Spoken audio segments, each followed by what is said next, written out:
স্বামী সিলেক্টটা তুমি লুকাও।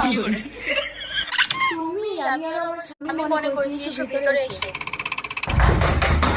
স্বামী সিলেক্টটা তুমি লুকাও। আমরা তুমি আমি আর আমার স্বামী মনে করেছি এসো ঢুকে এসো। আমার স্বামী এসে তাড়াতাড়ি লুকাও। रुको जरा আমরা তুমি আমি আর আমার স্বামী মনে করেছি। আমার স্বামী এসে তাড়াতাড়ি লুকাও। আমার স্বামীটা কে রে? আজ আর হবে না, হলে টিকিট শেষ। ও স্বামী তুমি? চলো দোকানে 7 দিনের জন্য পিঠা বানাতে যাবো। তোমার জন্য কথা শোনো, চলো চলো। তুমি কোনো কথা বলবে না এখন। 7 দিনের জন্য পিঠা যাবো মানে যাবো। বাস চলো। চলো তোর জন্য আমি টিকিট নিয়ে চলেই যাই। আমি এখানে কি করছিস? আর 5 দিন কিছু খাইনি, একটু দে। কোনো আগে বলে যাবো তাহলে যা করো।